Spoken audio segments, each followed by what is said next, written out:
طرف سے ملنے والی مراحت کا غلط استعمال کرتے ہوئے فورٹ ملین نامی قلعے کے پختہ دیواروں کو تعمیر کر دی۔ ٹیکس اور کسٹم ڈیوٹی چوری کرنا انگریزوں کا معمول تھا۔ اس کے علاوہ انگریز ریاست کے مجرموں اور غداروں کو پناہ دینے لگے۔ نواب سراج الدولہ نے انگریزوں کی اس حرکتوں پر شدید ترین اعتراض کیا، لیکن جب انگریزوں نے تمام معاہدوں کو بالائے طاق رکھتے ہوئے کلکتہ میں اپنے فوجی تعداد بڑھانی شروع کی تو نواب سراج الدولہ نے متعدد انگریزوں کو گرفتار کرنا شروع کر دیا۔ یہ تمام معاملات نواب سراج الدولہ اور انگریزوں کے درمیان جنگ کا سبب بنی۔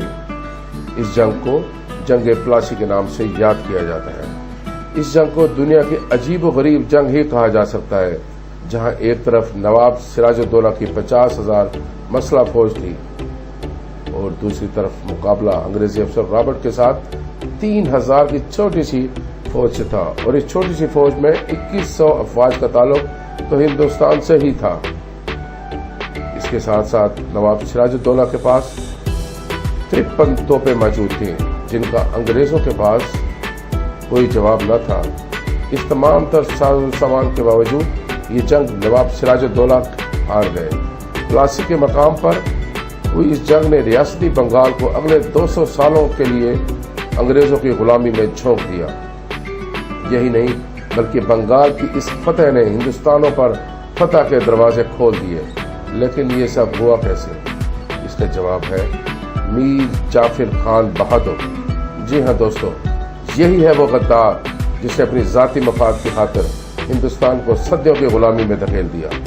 جنگ پلاسی سے قبل انگریز یہ چاہتے تھے نواب سراج الدولہ کی فوجوں کو شکست دینا ان کے لیے ناممکن تھا، اس لیے انہوں نے نواب کے مختلف رشتہ داروں اعلیٰ عہدیداروں سے بات کی۔ ان میں سب سے نمایاں میر جعفر تھا، جو بنگال میں نواب سراج الدولہ کے بعد سب سے بااختیار آدمی اور بنگال کی فوج کا کمانڈر ان چیف بھی تھا۔ تخت کے لالچ میں یہ شخص اپنی زیر کمان فوج لے کر انگریزوں کے ساتھ جا ملا اور نواب سراج الدولہ کی یقینی فتح شکست میں تبدیل ہو گئی۔ جنگ شروع ہونے سے قبل وفادار عمائدین سلطنت نے نواب کو میر جعفر کی طرف سے خبردار کرنے کی کوشش کی، جس پر نواب سراج الدولہ نے میر جعفر کے قدموں میں اپنی پگڑی رکھتے ہوئے یہ کہا، ماما یہ پگڑی آپ ہی نے تو مجھے پہنائی تھی، اب اس کی عزت رکھنا بھی آپ کا فرض ہے۔ جس کے جواب میں میر جعفر نے قرآن پاک پر ہاتھ رکھ کر یہ قسم کھائی وہ کبھی نواب کو دھوکہ نہیں دے گا۔ لیکن اس نمک حرام انسان نے قرآن پاک کی اس قسم کو پاس ہی نہ رکھا۔ جنگ میں اس پسپائی کے بعد نواب سراج الدولہ اپنی بیوی اور بیٹی کے ہمراہ پٹنہ شہر کے ایک خانقاہ میں دیس بدر کر رخوش ہو گئے، لیکن میر جعفر کے سپاہی نے انہیں ڈھونڈ نکالا۔ بعد ازاں میر جعفر کے بیٹے میر میرا کے حکم پر نواب سراج الدولہ کو پھانسی دے دی گئی۔ شہید کرنے کے بعد پوری طرح ان کی توہین کی گئی اور پھر اس غدار میر جعفر نے ان کی مسخ شدہ لاش کو ہاتھی پر رکھ کر تمام مرشدآباد میں گھمایا گیا اور اپنے نئے نواب ہونے کا اعلان کر دیا۔ لیکن ناظرین، میر جعفر کا خود مختار نواب بننے کا خواب کبھی پورا نہ ہو سکا، کیونکہ اس فتح کے بعد انگریزوں نے بنگال کے تمام خزانے اور ہیرے جواہرات لوٹ لیے، بلکہ میر جعفر کو ایک کٹ پتلی حکمران کی حیثیت نصیب ہوئی۔ اس سے تنگ آ کر میر جعفر نے انگریزوں سے چھٹکارا حاصل کرنے کی کوشش شروع کی۔ انگریزوں نے چٹسورا کے مقام پر بلندیزیوں کی شکست دی اور میر جعفر کو نوابی سے فارغ کر دیا، کیونکہ یہ جنگ میر جعفر کی پشت پناہی میں ہو رہی تھی۔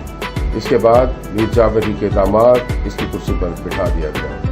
جلد ہی وہ بھی انگریزوں کی بے جا مداخلت میں تنگ آ گیا اور نوابی دوبارہ میر جعفر کو مل گئی۔ لیکن جب تک یہ غدار زندہ رہا، انگریزوں سے ٹھوکریں کھاتا اور تلوے چاٹتا رہا۔ آج تک یہ شخص دنیا میں غداری کی علامت مانا جاتا ہے۔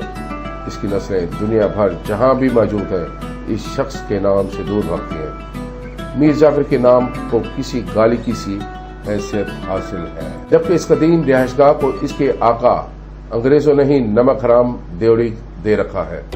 میر جعفر کے قصے میں عبرت ہے ان لوگوں کے لیے جو اپنی عارضی مفادات کی خاطر ملک ملت کے عظیم تر مفادات کو قربان کر دیتے ہیں، لیکن یہ لوگ یہ بھول جاتے ہیں کہ کہ تاریخ ان کے ساتھ وہی سلوک کرنے والی ہے جو میر جعفر کے ساتھ ہوا۔ عمران خان کے الفاظ، یہ انگریز صرف ان کی عزت کرتے ہیں جو اپنی عزت کروانا چاہتا ہے، یہ نہ ہو کہ عوام رائے بنٹ کو نمک حرام رائے بنٹ کے نام سے جانے لگے۔ تاریخ کے اس سبق کو اگر عوام نہ سمجھی تو کچھ باقی نہ بچے گا۔ پہلے والی جنگیں اب نہیں ہونے والی، اندر کے غداروں کو خریدو اور معاشی قتل کر دو پورے ملک کا، آج جو صاف نظر آ رہا ہے۔ ناظرین، اگر آپ بچنا چاہتے ہیں اور اچھے فیصلہ کرنا چاہتے ہیں تو تاریخ کے ہیرو کے ساتھ ان میر جعفر کو بھی جانیں کہ وہ کیسی چالیں چلتے تھے باہر کے دشمنوں کے ساتھ مل کر۔ ناظرین، میرے اس چینل کو سبسکرائب کر دیں اور بیل آئیکن کو کلک کر دیں اور شیئر کریں اور اس پیغام کو عام کریں۔